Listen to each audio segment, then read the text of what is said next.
चलिए बढ़ते हैं आगे और बात करेंगे प्रधानमंत्री नरेंद्र मोदी के मुंबई के पालघर दौरे की। आपको बता दें पीएम पालघर में करीब 76,000 करोड़ की लागत से बनने वाले वाधवन बंदरगाह का शिलान्यास करेंगे, जिसके मैदान में कई परियोजनाओं की सौगात भी लगातार यहां पर प्रधानमंत्री देते हुए नजर आ रहे हैं। तस्वीरें आप यहां पर देख सकते हैं, ये लाइव तस्वीरें आ रही हैं। प्रधानमंत्री इस कार्यक्रम में पहुंचे हुए हैं और बड़ी सौगातें यहां पर पीएम मोदी की ओर से दी गई है। महाराष्ट्र को ये बड़ी सौगात मिल रही है।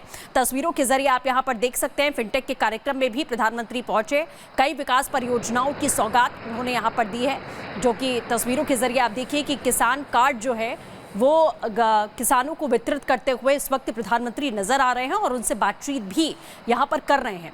वाधवन बंदरगाह का शिलान्यास भी किया है। तो पीएम मोदी महाराष्ट्र के दौरे पर हैं और बड़ी सौगातें महाराष्ट्र वासियों को इस बार प्रधानमंत्री की ओर से इस दौरे के दौरान दी गई हैं। कई विकास परियोजनाओं की सौगात पीएम मोदी ने दी है। आप तस्वीरों के जरिए भी यहाँ पर देख सकते हैं कि तमाम जो लोग हैं वो यहाँ पर मौजूद हैं। किसान कार्ड भी वितरित करते हुए प्रधानमंत्री यहाँ पर दिखाई दिए हैं। तो चुनावी मौसम महाराष्ट्र में और आप देख रहे हैं कि किस तरीके से पीएम मोदी का दौरा, 76,000 करोड़ की परियोजनाओं की आधारशिला प्रधानमंत्री मोदी की ओर से रखी गई है। महिलाओं की बड़ी संख्या है, आप देख सकते हैं कि ये तमाम महिलाएं और महाराष्ट्र की जनता इस वक्त पहुंची हुई है। प्रधानमंत्री नरेंद्र मोदी जो सौगातें यहां पर दे रहे हैं महाराष्ट्र वासियों को, उत्साहित है लोग इस वक्त नजर आ रहे हैं, उत्साह से लबरेज दिखाई दे रहे हैं। भारत माता की, भारत माता की। महाराष्ट्र के गवर्नर सीपी राधाकृष्णन जी, हमारे लोकप्रिय मुख्यमंत्री श्री एकनाथ शिंदे जी, केंद्रीय कैबिनेट में मेरे सहयोगी श्री राजीव रंजन सिंह जी, सर्बानंद सोनोवाल जी, महाराष्ट्र के उप मुख्यमंत्री देवेंद्र फडणवीस जी, अजित दादा पवार जी, केंद्रीय मंत्रिमंडल के मेरे अन्य सहयोगीगण, महाराष्ट्र सरकार के मंत्री, अन्य महानुभाव और मेरे प्यारे भाइयों एवं बहनों, आज संत सेनाजी महाराज यांची पुण्यतिथी। मी त्यांना नमन करतो।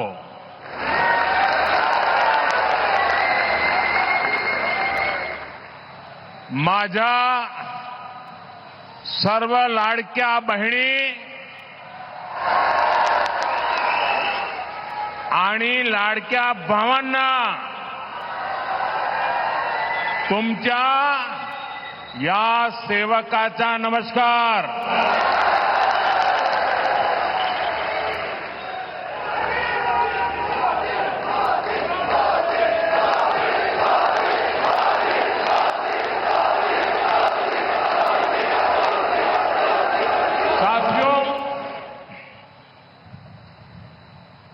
आज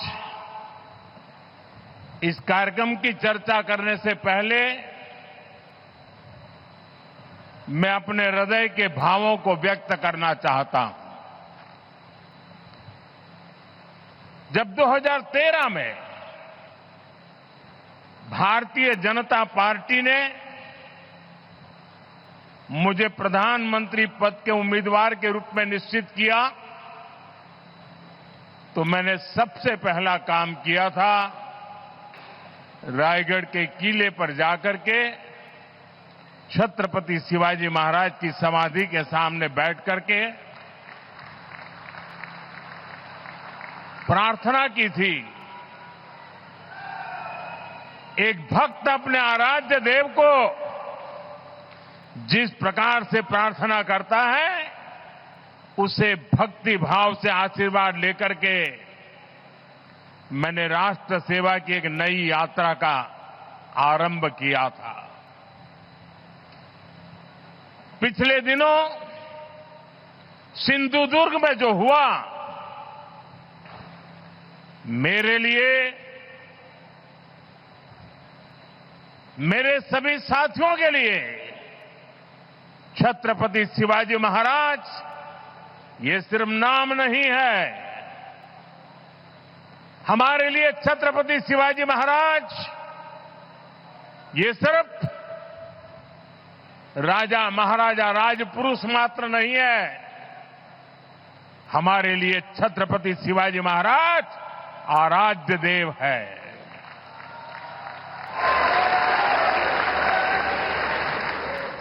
और मैं आज सर झुका करके मेरे आराध्य देव छत्रपति शिवाजी महाराज की उनके चरणों में मस्तक रख के माफी मांगता हूं।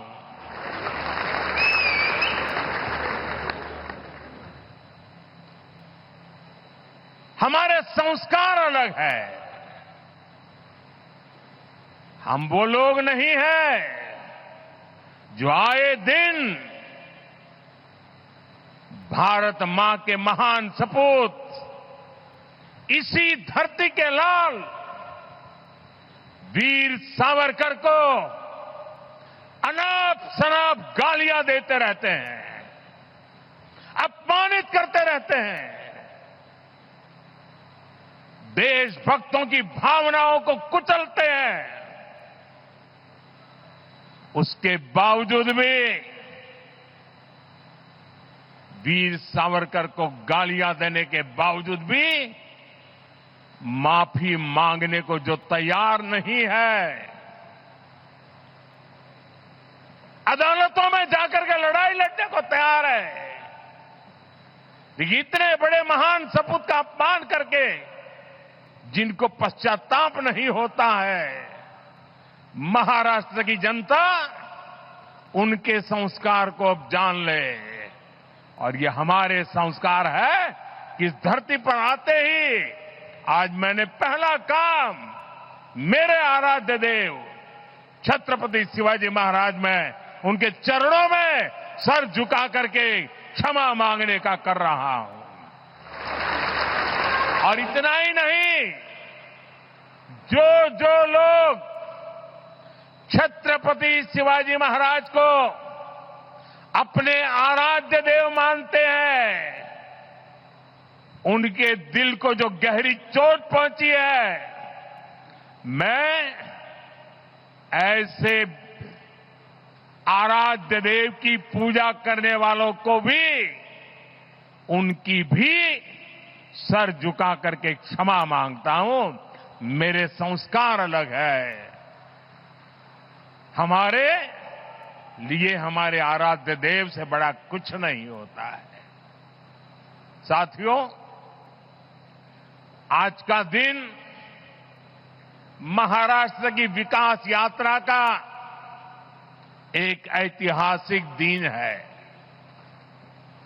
ये भारत की विकास यात्रा के लिए बहुत बड़ा दिन है। विकसित महाराष्ट्र विकसित भारत के संकल्प का सबसे अहम हिस्सा है। इसलिए पिछले 10 वर्ष हो या अभी मेरी सरकार का तीसरा कार्यकाल, महाराष्ट्र के लगातार बड़े फैसले लिए गए हैं। महाराष्ट्र के पास विकास के लिए जरूरी सामर्थ्य भी है, संसाधन भी है। यहां समुद्र के तट भी है।